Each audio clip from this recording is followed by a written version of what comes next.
ഇവനെ പിടിക്കാൻ വേണ്ടിയിട്ടാണ് നമ്മൾ ട്രിവാൻഡ്രത്ത് നിന്ന് തൃശ്ശൂർ പോയിക്കൊണ്ടിരിക്കുന്നത്.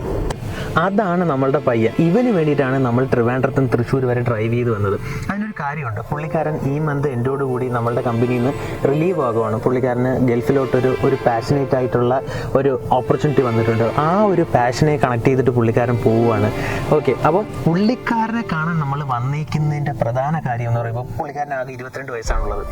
ഈ ഒരു പ്രായത്തിൽ നമ്മളുടെ ഓരോ വർക്കുകളും കസ്റ്റമറിന് ചെയ്തു കൊടുക്കുന്ന ആ ഒരു ക്വാളിറ്റി, അതുപോലെ തന്നെ 22 വയസ്സിലൊന്നും നമുക്ക് അങ്ങനെ ഒരു കാർ വാഷിംഗ് സ്റ്റാഫിനെ നമുക്ക് കിട്ടാൻ പാടാണ്. ബിക്കോസ് എല്ലാവരും ചാടി നടക്കുന്ന ഒരു പ്രായമാണ്. അപ്പം ഈ ഒരു പ്രായത്തിലും പുള്ളിക്കാരൻ നമ്മൾ കമ്പനി എന്ന് പറയുന്ന ഓരോ കാര്യങ്ങളും അംഗീകരിച്ച് ഓരോ വർക്കും അത്രമാത്രം ക്വാളിറ്റിയോടുകൂടി ചെയ്തു കൊടുക്കുന്ന കാരണം കൊണ്ടിട്ടാണ് നമ്മളുടെ കമ്പനിയിൽ നിന്ന് നമ്മളുടെ ടീം മെമ്പർ പുള്ളിക്കാരനെ റിലീവിങ് ചെയ്യുമ്പോൾ കാണാൻ വേണ്ടി വന്നത്. പുള്ളിക്കാരൻ വാഷ് ചെയ്തുകൊണ്ടിരിക്കുകയാണ്. അപ്പം നമുക്കിനി പുള്ളിക്കാരനെ ഒരു സർപ്രൈസ് ആയിട്ട് പോയി വിസിറ്റ് ചെയ്യാം.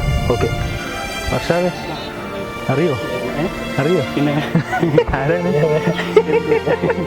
അപ്പം ഇതാണ് നമ്മുടെ അർഷാദ്. അത്രമാത്രം നമുക്ക് കമ്പനിക്ക് വാല്യുബിൾ ആയ ഒരു ചെറുക്കനാണിത്. എന്താ ഗൾഫിൽ പോകുന്ന കാര്യം എന്തായി? ഈ മന്ത് ലാസ്റ്റ്. ഓക്കെ ഓക്കെ, അത് വെച്ചോ. എന്തിനാണിത്? മനസ്സിലായില്ല. ഗൾഫിൽ പോയല്ലേ? അപ്പോൾ